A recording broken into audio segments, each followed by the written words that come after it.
architecting your great work in absolute silence. Welcome to the lab. Welcome back to yourself. The world demands your performance during the day. It asks for your compliance, your laughter, your attention, and your energy. It strips you piece by piece until the sun sets, leaving you empty. But the night does not care about your performance. The night is a container. Most men fear the dark because it forces them to confront the vacuum of their own thoughts. They call it loneliness. They call it isolation. But Carl Jung called it something entirely different. He called it the starting point of the masterwork. Every human being carries a shadow, and the less it is embodied in the individual's conscious life, the blacker and denser it is. Your shadow is not an enemy. It is the repository of everything you have buried to remain acceptable to a shallow society. It is your raw ambition, your dark aggression, your unpolished genius, and your deepest longings. You were taught to suppress them. You were taught to lock the door. But what is buried alive does not die. It mutates. It turns into anxiety. It turns into self-sabotage. It turns into the quiet voice that tells you you are not enough, right before you close your eyes to sleep. To look into your shadow is to look into a mirror in the dark. It is uncomfortable. It is heavy. But it is the only place where raw power resides. As Jung observed, one does not become enlightened by imagining figures of light, but by making the darkness conscious. Let us go deeper into the architecture of this darkness. Chapter 1. The Splitting of the Self.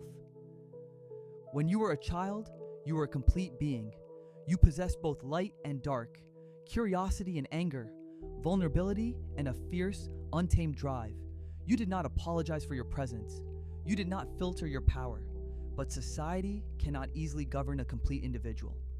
A society built on compliance requires predictable parts. Slowly, through teachers, peers, and well-meaning expectations, you were handed a chisel. You were told to carve away the parts of yourself that were inconvenient to others. Your absolute refusal to back down was labeled as stubbornness. Your intense drive to conquer your environment was labeled as arrogance. Your quiet preference for your own company was labeled as a dangerous defect. So you did what every human must do to survive. You split yourself in two. You built a persona, a mask. You polished it, made it smile, and handed it to the world. You became the polite worker, the agreeable friend, the safe citizen, and everything else, the raw, unedited, terrifying power of your true nature. You threw into the basement of your subconscious mind. You locked the door and pretended it was never there. But notice what happens when the city goes quiet. Notice what happens when the screen turns off, the notifications fade, and you are left in the absolute stillness of your room. The mask slips. The basement door begins to rattle. The restlessness you feel in your chest is not a design flaw. It is the shadow, demanding to be seen.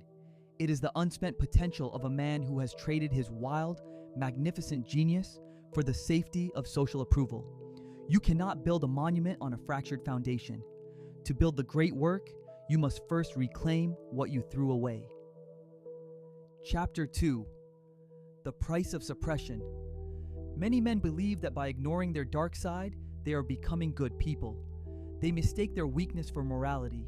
They think because they lack the teeth to bite, they are inherently peaceful. This is a dangerous delusion. A man who does not know his own capacity for destruction is not peaceful. He is merely harmless. And a harmless man is completely defenseless against the cruelties of life. When your shadow is suppressed, it does not disappear. It does not dissolve. It operates in the dark, hijacking your life through back channels, pulling the strings of your behavior while you remain blind to its influence. It manifests as resentment, a bitter, quiet poison that stains how you look at other men who had the courage to claim their desires. It manifests as passive aggression, sudden bursts of irrational anger over trivial things, and deep, unexplainable fatigue.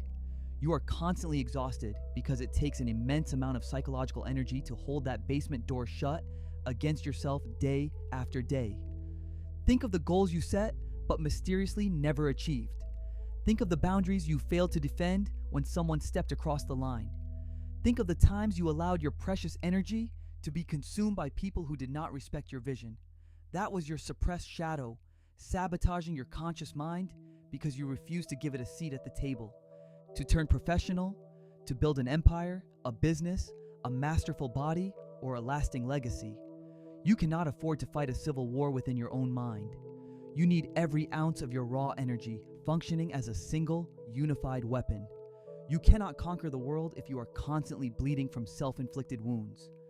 Chapter 3. The integration process. How do you meet the shadow? How do you step into the lab at night and complete the masterwork? You do it through the ritual of radical honesty. You do it by choosing strategic isolation.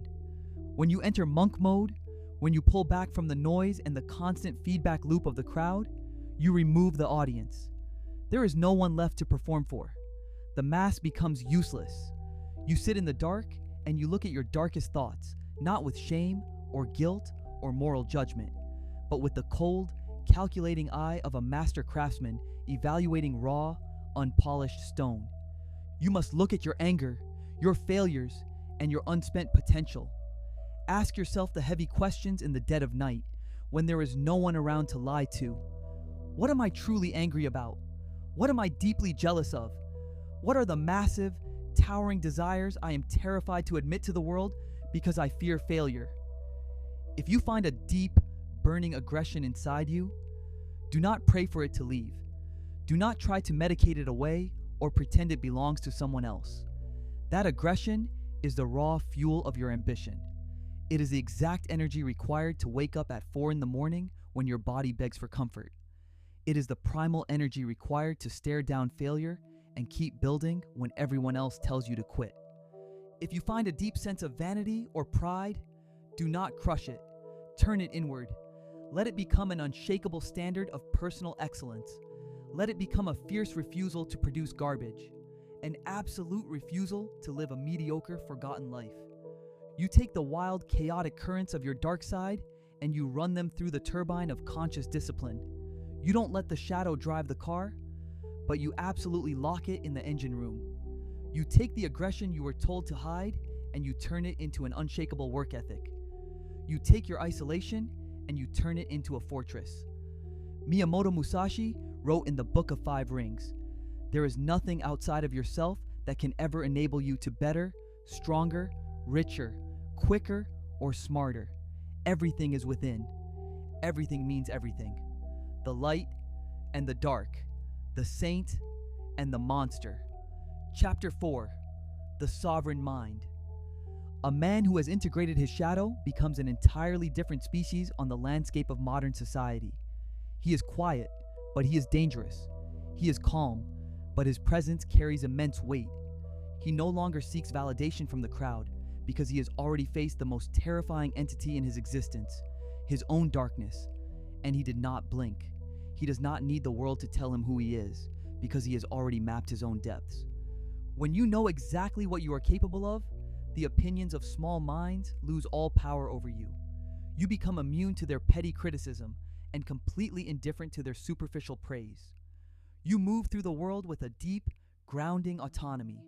You become an independent variable in a world full of dependent clones. The late night hours are the crucible where this sovereign mind is forged. When the notifications stop, when the city goes quiet, when the demands of the day are put to rest. This is where you transition from a consumer to an architect. This is where you take control of the blueprint. Do not look back at your past with regret. Do not look at your hidden flaws with shame. Look at them as raw materials.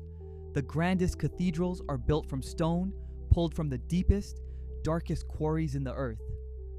Your greatness will not come from pretending you are perfect.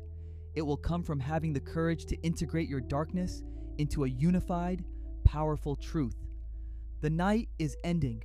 The sun will rise again, and the world will demand your performance once more.